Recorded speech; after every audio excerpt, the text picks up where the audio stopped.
Hello and welcome to another episode of the Bearded Mystic Podcast, and I'm your host Rahul N. Singh. Thank you for taking out the time today to either watch or listen to this podcast episode.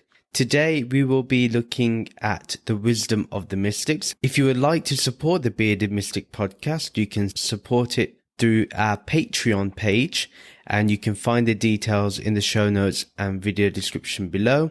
And if you're listening to this on Apple Podcast, you can give a monthly subscription so you can get ad-free content, you can get bonus content like conversations with the Bearded Mystic and the guided meditations. Also, every Saturday, there is a free virtual meditation class that happens at 11 a.m. Eastern Standard Time. If you've enjoyed the teachings that we've talked about here on the podcast, this meditation session will be something you will really enjoy. And the details for that are in the show notes and video description as well. Last month, if you remember, we looked at the Persian mystic and poet Rumi. And today we're going to be looking at the German Christian Mystic Meister Eckhart. And we'll be looking at some of the sayings that he has given, and we'll be contemplating upon those very words. The first quote is, "The eye with which I see God is exactly the same eye with which God sees me. My eye and God's eye are one eye, one seeing, one knowledge, and one love." This is an incredible non-dual line. If you think about it, I mean, the whole point of this is really to understand that what is truly seeing, what is doing the witnessing, what is doing the watching. When we understand our true nature, that it is this Brahman, this Nirgun Brahman, this eternal consciousness, which is pure awareness, which is the observer of everything, and being the observer, it does not get caught up in the experience of day-to-day life. Rather, it enriches day-to-day life because we see reality as it is. Now, what's interesting about this one line here is that Meister Eckhart is already establishing the eye with which I see God is exactly the same eye with which God sees me.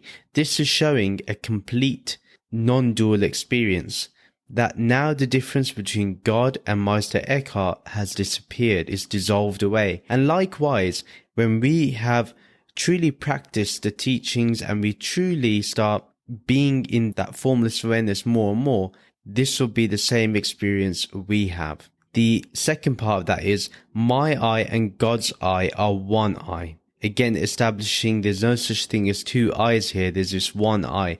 What is this one eye?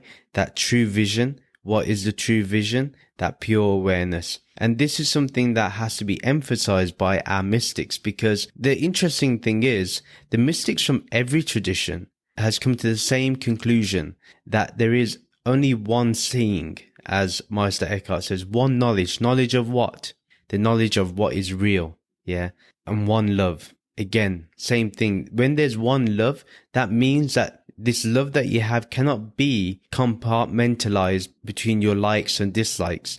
Now, that doesn't mean that you do not have likes and dislikes. You do, but that doesn't mean that love cannot exist behind the likes and dislikes. This is something that is only understood when you truly, truly practice the teachings. When I talk about it, or whenever you hear it, it can be quite difficult to comprehend if you're not putting it into practice. But with teachings like this of the mystics, either you experiment with them and then see if they're true or not, or just don't look at them. Because the thing is, if you read it and you just say, oh, this is just mystical talking, this is just mumbo jumbo, then what tends to happen is we then don't practice, we close ourselves off, and we haven't gone through a good method of testing things out. That's why it's really important that whenever you're a seeker of any kind, even if it's to seek the truth in science, medicine, spirituality, religion, whatever it is, whatever truth you seek, the first thing is you have to implement and test it out. See if the teaching holds true. I feel what Meister Eckhart is saying, I can 100% resonate with. And I can 100% say I agree with him, that there is only one seeing. And there isn't many types of love. There's only one type of love here. And that is unconditional love. That love that is not only unconditional, but indivisible. That's the first quote. It's a very short quote. If you feel like you want to meditate upon, it's a very good prayer and meditation. The eye with which I see God is exactly the same eye with which God sees me. My eye and God's eye are one eye, one seeing, one knowledge, and one love. So if you find that you want to just take a quiet moment to just reflect upon that quote, reflect upon that teaching, reflect within and see if you can discover that one eye, that one seeing, that one knowledge, that one love. And once you do, everything is completed. What's interesting before I continue on is I never usually talk about God, and I try to avoid the word God as much as possible. But today, I think I will be using the word God, one, because of the quotes, and two, because I think to explain things, one has to talk about God. But when I talk about God, if you've been listening to this podcast for a while, you know that I'm talking about Nirgun Brahman. If this is the first time you're listening to the podcast, what I'm talking about when I say God is this formless awareness. It doesn't have a form. It's not there high in the heavens. It's right here in existence. It's Satchit Ananda, existence, consciousness, bliss. The second quote is, there is no process of becoming in God, but only a present moment. That is a becoming without becoming, a becoming new without renewal, and that this becoming is God's being. There is in God something so subtle that no renewal can enter there. There is something subtle in the soul too, that is so pure and fine that no renewal can enter it either, for all that is in God is an eternal present time without renewal.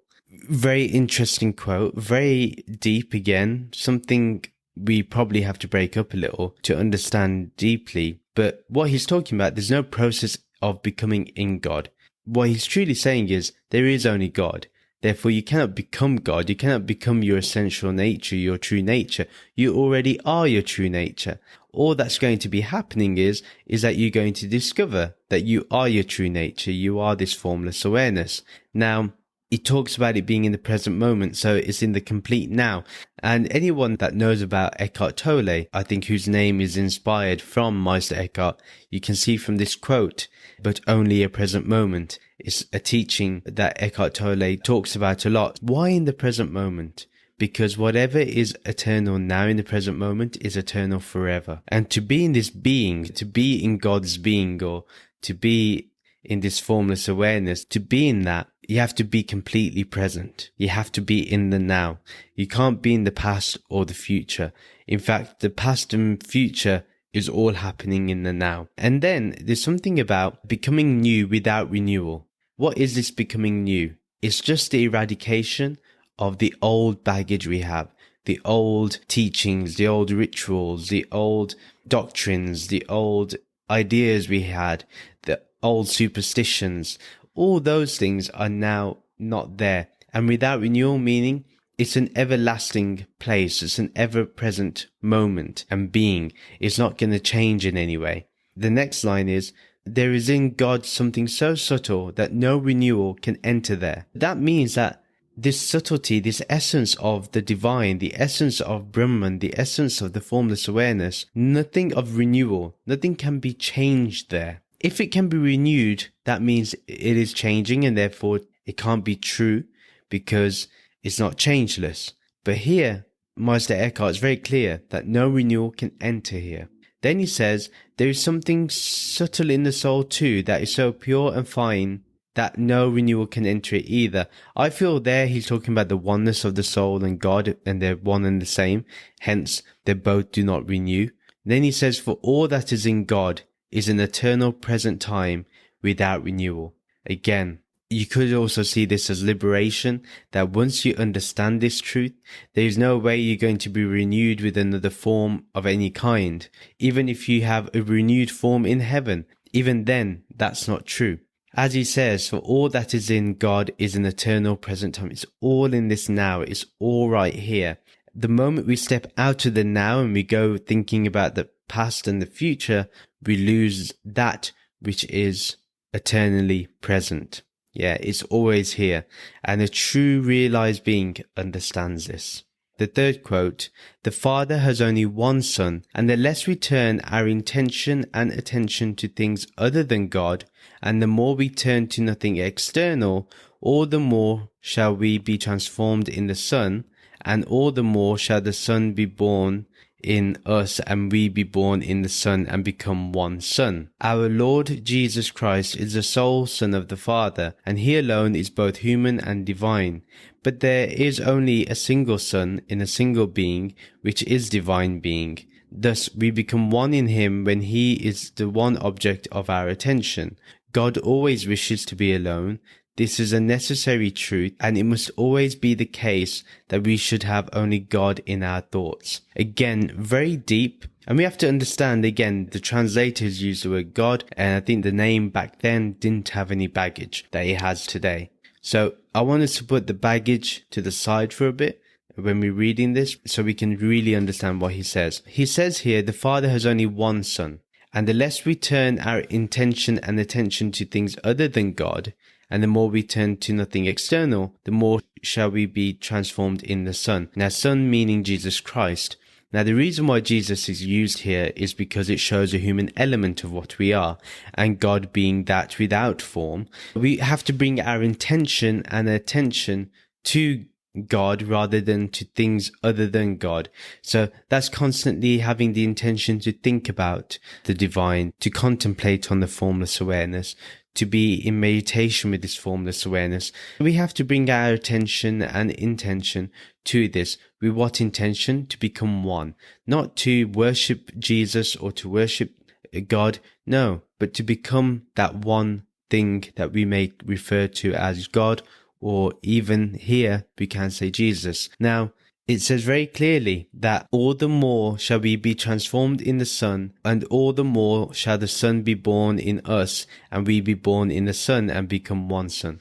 So it's an eternal play that's going on. There is only one Christ. There is only one being, one existence, which is this Brahman. Now, when we understand that this Brahman is one and the same as us, we go beyond duality. And here again, Meister Eckhart very smartly, maybe understanding the religious fervor at the time, doesn't directly say things, but if you read between the lines, you see where he's coming from. He continues on to say that our Lord Jesus Christ is the sole Son of the Father, and he alone is both human and divine. Again, showing that being human is the best way to get to divinity. And it's also showing how it's in our humanity that we find the divine.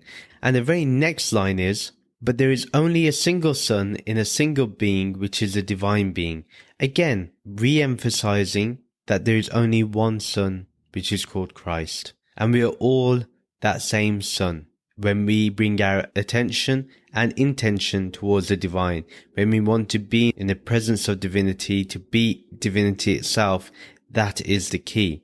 Thus, we become one in him, and he is the one object of our attention. Once we become one with this, once there's an established oneness, when that is the only object of our attention, this divinity, this Brahman, then we become one with him. And it's not like we become one with him. What we reveal is that there has only been oneness. We have only been one with him. There's been no two-ness. There's been no division. There's been no separation. So that's what we understand eventually. Then Meister Eckhart says a very interesting line, that God always wishes to be alone. It's an interesting one, and you wonder, well, why would God want to be alone? And actually the truth is, God alone is, or you could say there is only Nirgun Brahman, nothing else. I think here Meister Eckhart touches the non-dual peaks and probably doesn't know how it's going to go with the majority. But it's very true that God always wishes to be alone. And I think this also has to do with what the pressure that we put upon this idea of God. You know, the fact that we have to keep praying to this God, asking for forgiveness, asking to be in its shelter, to be protected by it, to look out for us. All these things that we put onto this divine being, when really the divine being has invested everything into us. And if we only looked within and we actually took a look and we discovered what we had within us, we wouldn't have to go through these issues. We will find that being alone is being God. The toughest thing for us to do is to be alone. Here he says God always wishes to be alone. In today's day and age, most people fear being alone. Why do they fear being alone? Because they fear their thoughts. Why do they fear their thoughts? Because somewhere they fear death. Why do they fear death? It's because they don't know who they are. Why do they not know who they are? It's because they never searched for it. They never really wanted to know who they are. Outwardly, anyone can look spiritual or religious, but it's actually truly imbibing the message that really matters, that really changes things for us. So I think that's a very beautiful line by Meister Eckhart, and one that we should definitely contemplate upon, definitely think about, definitely meditate upon. That why would God wish to be alone, and why is being alone so important in our spiritual journey? I'm not saying that one must go to the forest or the caves and just stay there, or go to the Himalayas. What I'm saying is you can be alone amongst the crowd. What I mean by that is you can be completely one with the divine while you're in the marketplace, while you're at work, while you're studying, while you're at a function, anything. You can be alone, yet be with everybody. When we say alone, remember, we're not talking about loneliness. Loneliness is that emptiness that you feel when you're by yourself. But here, being alone is when you feel complete in yourself, regardless of whether people are here or not, or whether things are here or not. You are completely comfortable being in, for the lack of a better word, emptiness. But what I mean by emptiness is formless, imageless, possessionless, manifestless, just this. It's a very tough concept, but a very beautiful one if we're able to understand. He says this is a necessary truth, and it must always be the case that we should have only God in our thoughts. Once we have more thoughts dedicated to the divine, towards higher thoughts and higher concepts, higher ideas, we naturally are okay with being alone. We naturally feel fulfilled. We naturally feel complete. And that is the purpose behind being one. As Meister Eckhart in this whole quote really is telling us that there's been only one Son. Actually, the one Son is this one God, and this one God is what you are, and this one Son is what you are. We're not different. We're made up of the same atoms, or we will have a bit of Jesus's atoms within us. And if God is the ground of being, then that means that God is within everything. The fourth quote. Therefore, Master says, if someone is to perform an inner work, they must draw in all their powers as if in the corner of their soul, hiding from all images and forms, and then they shall be able to act. They must thus enter a forgetfulness and an unknowing. Where this word is to be heard, there must be stillness and silence.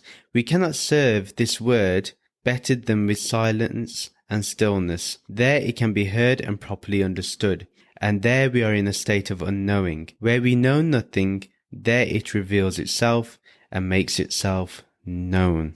This is incredibly deep. Meister Eckhart, without talking about God or anything like that, establishes the deepest understanding of our true nature and how to get there and what it's like to be there.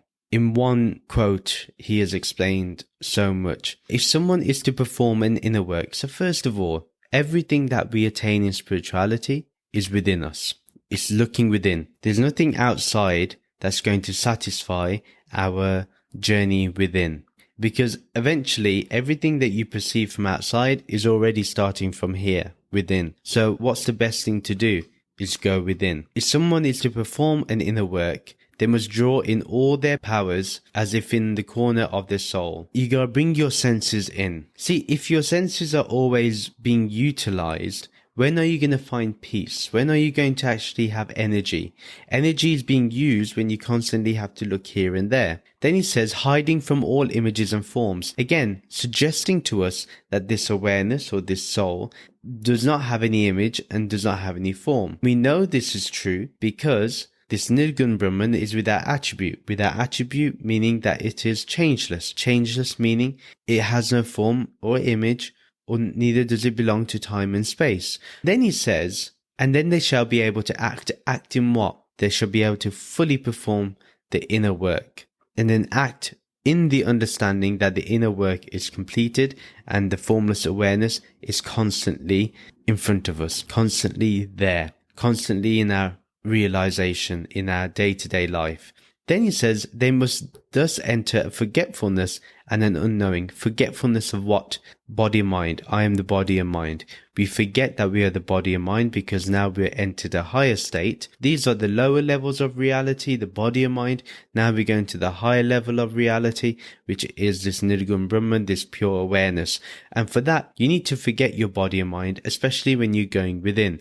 When you enter the state of Samadhi, it is beyond the body and mind. Therefore, what Meister Eckhart is wonderfully saying is that there has to be a forgetfulness and there has to be an unknowing. Unknowing of what? You're not utilizing your mind to know this or that. You're just being totally absorbed in the Atma. Where this word is to be heard, there must be stillness and silence. What is this word? In my opinion, this word will be Om. And it's true because when you hear Om, one, it has arisen from silence and it takes you to a place of complete stillness within. Now, the interesting thing is that he also emphasizes the stillness and silence, and that's also in the mind. So, for example, you won't be jumping from one thought to another, or one desire to another, or one emotion and another. What will be happening is you will have silence in your thoughts. No thoughts will have a word or have any image of any kind that will constitute as noise. There's also will be only stillness. There will be not moving here or there. There's a complete inner stillness. You're completely still. The mind has come to a standstill and is able to absorb that deep wisdom, absorb that deep level of understanding, and then to live in that understanding. Then he says, we cannot serve this word better than with stillness and silence. Another thing to emphasize is that in the Bible, it is said in John that in the beginning was the Word, and the Word was with God. So again, what is this word? I think it's that Om, and I would refer to it as Om because Om really comes from the soundless sound. It's so pure. What he says is, we cannot serve this word better than with stillness and silence, that you have to be in complete silence. You have to be in complete stillness. And the best way to be paying your respect to it is by allowing it to be. Then he says, there it can be heard and properly understood. And there we are in a state of unknowing. So it's in that state we can hear that Om sound, the word, whatever you may feel the word is. At the same time, it's heard and properly understood. How is it properly understood? You know that first of all, you have to enter forgetfulness and unknowing. So in a way, what has to happen is you have to get rid of all your preconceived notions, your ideas. You have to go beyond memory. All these things have to happen, and that's in the state of unknowing. And that is when we properly understand it. And how we also properly understand it is we've grown our discernment to understand what is real and what is unreal. What is real is changeless. And if this word, if this soul is truly beyond all images and forms, then that means that it has to be changeless. And the last line of that quote is that where we know nothing, there it reveals itself and makes itself known. So it's self-revealing. And again, this is things that are said in the Upanishads as well. So it's really good that there is correlation. And he says where we know nothing. The wise person is that one that says they know nothing. What is nothing? We do not know no thing, meaning there is this essence that we talk about, this essential nature, this formless awareness has no being, no thing. It cannot be defined in any way. It cannot be explained in any way. It reveals itself and makes itself known. We don't have to put any effort in revealing it. All we have to do is unlearn things, unknow things, and clean ourselves from any preconceived notions, ideas, concepts, and then we see the truth as it is, as it should be. The last quote, this cannot be learned by taking flight. That is by fleeing from things and physically withdrawing to a place of solitude, but rather we must learn to maintain an inner solitude regardless of where we are or who we are with. We must learn to break through things and to grasp God in them, allowing Him to take form in us powerfully and essentially. Thus, we should be permeated with the sense of a divine presence and be informed with the form of our beloved God, and be so established in Him that we see his presence effortlessly, and more than this, remain unencumbered by anything, free of all things. But this will initially demand of us much application and concentration, as any art does of one who will learn it. This cannot be learned by taking flight, that is, by fleeing from things and physically withdrawing to a place of solitude. We can't just run away to the jungle, to a cave, and then get to it. No, it has to be done while we're in the marketplace, while we're in the world, while we're in the concrete jungles of this world. That's where we gotta be. And that's where we're gonna find our peace. Say if we go to the forest or we go to a cave, that's just an outward solitude, right? You're in a situation now where there is little or no distraction. But is there really inner solitude? Are you truly alone within? Have you truly got your mind to be silent and still, so there is no thought? No thought meaning that there is now just inner solitude. That is what it is meant by inner solitude, when there is nothing but this. What he says is, but rather we must learn to maintain an inner solitude regardless of where we are or who we are with. Even if you're with someone that you find completely annoying, your inner solitude should remain as it is. It shouldn't be disturbed in any way. If it is disturbed, that means we haven't got to that place. And it doesn't matter if we're around so many people, we don't have to be influenced by them. We can be completely strong in ourselves because we know who we are and what we are. So this is something that we can do, that we can practice. Then he says, we must learn to break through things and to grasp God in them. That's a very beautiful metaphor. We must learn to break through things. What does he mean by that? So when we see something, we must break its form and allow it to show the formless. We should break the image and reveal the imageless. Break the color and show the colorless. Then it says to grasp God in them, allowing him to take form in us powerfully and essentially. Therefore, break your own form and allow this truth to be self-revealed, allowing this God that once we thought was separate to be in complete oneness with us. And therefore, it takes our form. We see this as it functions in this world, and we see it so powerfully and essentially. It is our essential nature. It's what makes us powerful. Hence, we can be in inner solitude. Then it says, thus, we should be permeated with the sense of a divine presence. So constantly we should feel the essence of divinity around us. We should feel that formless around us. This awareness is here, there, everywhere we go. No matter what, this presence remains with us. When we go to sleep, when we go to work, when we go to school, when we go to college, when we go for a drive, when we go on holiday and vacation, this divine presence is always here, always with us. And this is what is being talked about. And be informed with the forms, informed, be complete in that nature of our beloved God. He says our beloved God, our shared being. It's our formless awareness. It's not just for the clergy. It's not just for the priest. It's not just for the higher ups in spirituality, the gurus and the sages. No, the shared being is everybody's.